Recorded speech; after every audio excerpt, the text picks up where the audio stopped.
And seeing as we're spoiling everything, by the way, what did you think of the whole Israel-Palestine? That was very on the nose. Yeah, for anyone who has no cares to watch the film, but is happy to listen anyway, there are two warring nations involved in this film. One is being backed by Lex Luthor. I know it's Luthor, the way they pronounce it. In a very much a billionaire tycoon. Some clear parallels to Musk, by the way.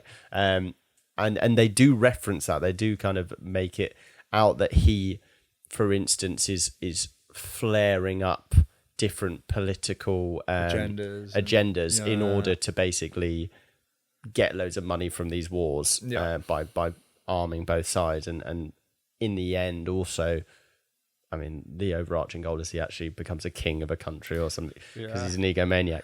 But the Barovia angle, I believe that was their name, is basically Israel in this conflict. And they even say it's difficult from the superhero perspective as to who to support because the US government backs Barovia in the same way America backs Israel financially.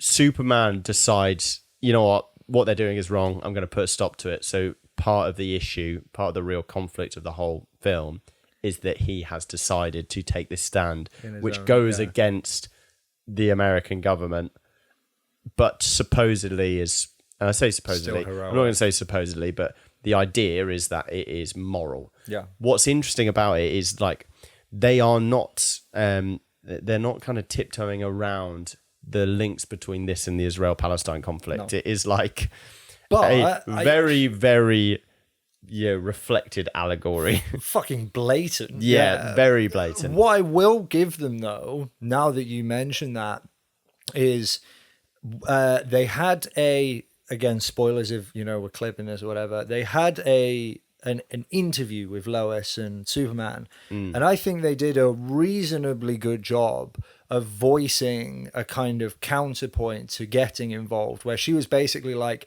okay, yeah, sure, like, it certainly looks like you're doing the right thing, but like, what gives you a right? What gives you the right to say, like, we have, okay, maybe you don't think the American government is organized perfectly, but it still is, as far as we can tell, the best representation we have of what everybody thinks. And why do you get any more right than like the best organization of everybody that we've got?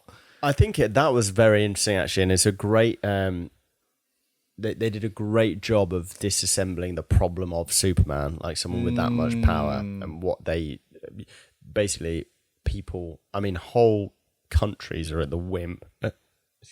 Of his decisions. And so, I agree that was really interesting. But more from my perspective, I was just so surprised that they took such a stance.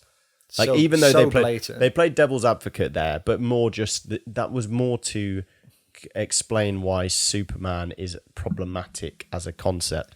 Yeah, they did like quite clearly take a side in an allegory, which was.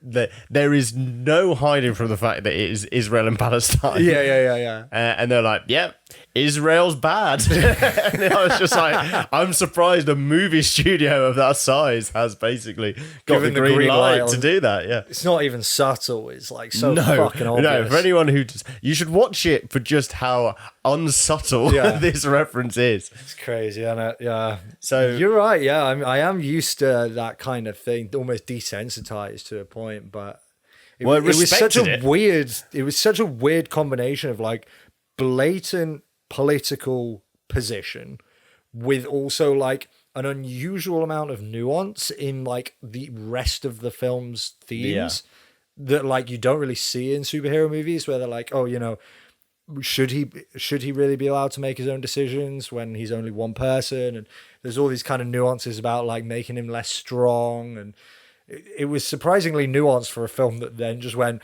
by the way, Israel's bad. By the way, fuck Israel, am I right? Yeah. Look at these poor Palestinians with their sticks. So, it literally, like, it was insane. It was so fucking obvious. Right.